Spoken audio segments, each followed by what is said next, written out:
प्रेमिका ने की आत्महत्या तो प्रेमी ने उसके शौक से की शादी।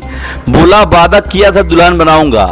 आपको बता दें कि महाराजगंज जनपद में एक अनोखा वाकया सामने आ रहा है। देश में प्रेमिका द्वारा पति की हत्या के कई खबर सामने आ रहे हैं। इसी बीच महाराजगंज के निचलौल से एक नजीर सामने आ रही है, जहां प्रेमी ने अपनी प्रेमिका के मौत के बाद उसकी लाश से शादी कर अपना वादा पूरा किया। पुरोहित के मंत्रोच्चारण के साथ अपने प्रेमिका के मृत शरीर को लाल जोड़े पहनाकर उसे विधि विधान से सिंदूर लगाया, उसके शव के साथ फेरे लिए। यह खबर पूरे देश में तेजी से वायरल हो रहा है।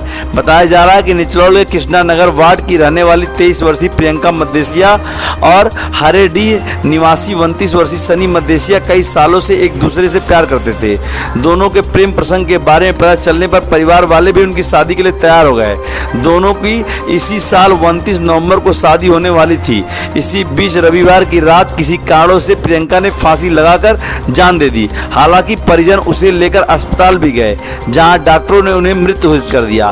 उसके बाद शव को पोस्टमार्टम के लिए भेजा गया। पोस्टमार्टम के से शव आने के बाद प्रेमी ने उसकी शव को से विवाह रचाया। युवती की आत्महत्या से सभी लोग हैरान रह गए। वह सनी के परिवार को जब इस बात की जानकारी मिली तो वह मौके पर पहुंचे। सनी का कहना है कि उसने प्रियंका को अपनी दुल्हन बनाने का वचन दिया था। प्रत्यक्षदर्शियों के मुताबिक सनी ने कहा कि साथ रहने का वादा भले पूरा नहीं हो पाया, लेकिन अंतिम विदाई में उनकी अर्थी सुहागन के रूप में ही बैठेगी। इसके बाद उसने प्रियंका के शव से शादी करने की बात कही। हालांकि रोते बिलखते परिजन किसी तरह से शादी के लिए तैयार हुए। इसके बाद अंतिम संस्कार के लिए बुलाए गए। पुरोहित ने शादी का मंत्र पढ़ा और विवाह संपन्न कराया गया। इसके बाद सनी ने पति की भूमिका अपने प्रेमिका प्रियंका को मुखाग्नि दी और आजीवन अविवाहित रहने का फैसला सुनाया। शायद पता नहीं क्या की क्या नहीं की।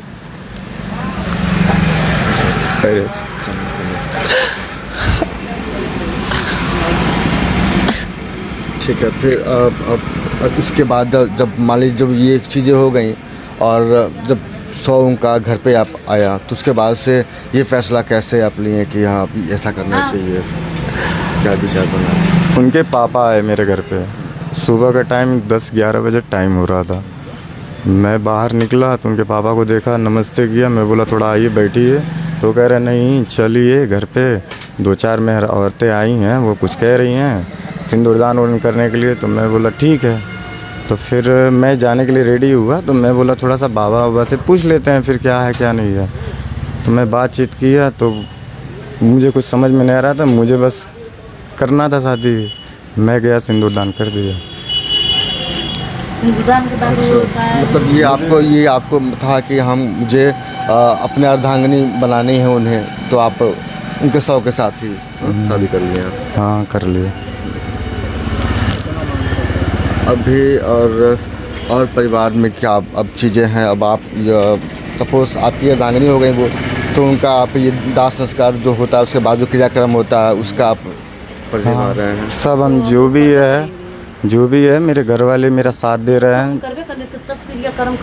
जितना भी है सब मेरे घर वाले काम कर रहे हैं। मेरे भाई साथ दे रहे हैं, मेरे माँ बाप जो भी है, मेरी भाभी भी सब लोग साथ दे रहे हैं। कह रहे अब जो हुआ जो गई तो वो तो आएगी नहीं। अब हम लोग जो प्रक्रिया बचा है उसको किया जा रहा है। आप देख रहे हैं DBS न्यूज़।